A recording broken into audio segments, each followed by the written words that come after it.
What's going on, guys? I'm Banker of Custom Offsets, and this is another episode of Lifts and Levels. You'll notice Brad's not here. I'm doing it. Guess what? I'm essential. He's not. He's at home. It's just how it is. So today we're going through something brand new. This is going to be the 5-inch zone kit for the 2020 GM 2500 trucks.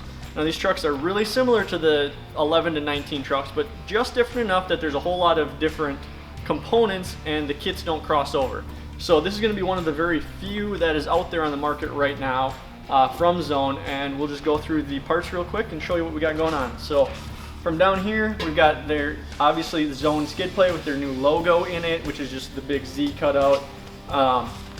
Over here, we've got the Fox Adventure Series shocks. Now these are the basic option. There's no Nitro shocks or Fox 2.0s available for this application, but the Adventure Series actually are a little bit tougher, valved a little bit different for something this heavy. We've got new rear blocks and U-bolts for these trucks, some sway bar, some longer sway bar end links here, and you'll see that they are the plastic greasable style with the uniball in there. Some bump stop brackets. Here we've got the diff drop. You'll see it's very similar to the older trucks.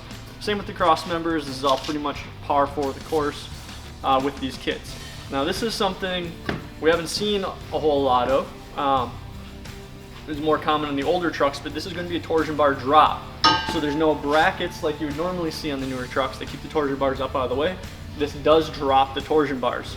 So we've got the brackets for those here. Some hardware. We've got the new lift knuckles and Zone. This kit is actually going to be coming with the braided steel brake lines.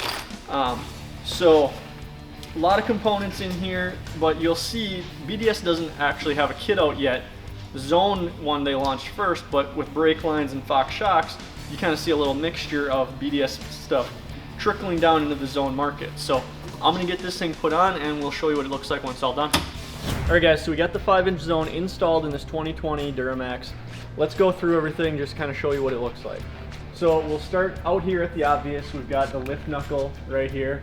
Fun fact, we did put the stock 20s on here to roll it around, and they do clear everything, so you will be able to run the stock 20s if you want to on this kit. No modification to tie rod or anything like that necessary, as typical with the 2500 trucks. We've got the new sway bar end link right here. Again, this is a new design for 2020, so you're not going to see that on the older trucks. Everything else is going to be pretty similar. We got front and rear drop cross members. We've got our diff drop up in here. All of that is basically the same as the older trucks. Skid plate down here. The Zone kit, like we touched on before, does come with the new brake line and the Fox Adventure Series shocks, so that is a new upgrade for these trucks. And then the big difference, if we go down here a little bit, is going to be the cross member drop for the torsion bars. So these are the brackets that drop the torsion bar cross member. Again, most of the older kits were the high clearance where you had the bracket on top of the lower control arm. This just drops that whole thing down.